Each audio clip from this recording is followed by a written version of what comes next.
আসেন সবাইকে টাকা কামানোর শর্টকাট শিখিয়ে দেই। টাকা কে না চায় বলেন? সবাই চায় দু হাতে টাকা কামাতে। প্রচুর টাকা কামানোর শর্টকাট একটা উপায় হচ্ছে দান করা। ঠিকই শুনেছেন। আপনি ৫ টাকা কিংবা ১০ টাকা যাই পারেন গরিবকে দিবেন। কিন্তু দান করলে টাকা বাড়বে কিভাবে? বিশ্বাস করেন, আপনি ৫ টাকা দান করলেও আল্লাহ যে কোনোভাবে আপনাকে ১০ টাকা পাঠাই দিবে। এর প্রমাণ আমি নিজেই পেয়েছি। সেই দিন আমার কাছে সামান্য কিছু টাকা ছিল, কিন্তু এক বৃদ্ধা আমার কাছে আবদার করেছিলেন তিনি পেট ভরে ভাত খাবেন। আমি রেখে দেওয়া রিক্সা ভাড়াটা তাকে দিয়ে দিলাম।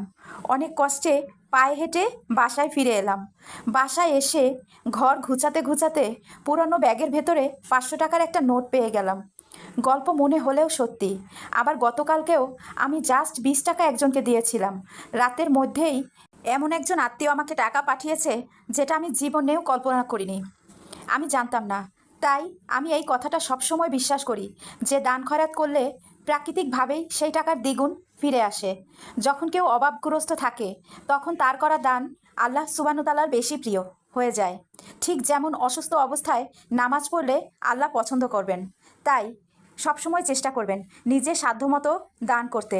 শুধু যে টাকা পয়সা দান করবেন তাই না, সবচেয়ে বড় দানই হচ্ছে এক গ্লাস পানি পান করা পিপাসার্তকে। আরেকটি কথা, কারণ আমাদের সবারই কেউ না কেউ মৃত ব্যক্তি আছেন, কারো মা, কারো বাবা, কারো ভাই, কারো বোন। আমরা যদি তাদের নামে সাদাকা করি, দান করি, তাহলে তাদের আত্মা শান্তি পাবে এবং তাদের যে গুনাহগুলা মহান আল্লাহ তাআলা দানের মাধ্যমে মাফ করে দিবেন। তাই আসুন আমরা এখন থেকে অল্প অল্প করে হলেও দান করি, সেটা এক গ্লাস পানি দিয়ে হলেও দান করি। আমার এই ভিডিওটা আপনার ওয়ালে শেয়ার করে রাখবেন, তাহলে অনেক মানুষ দেখবে এবং আপনারও সেই সওয়াব হবে। আজকে এ পর্যন্ত। আমার ভিডিওটি কেমন লাগলো আমাকে জানাবেন। আসসালামু আলাইকুম।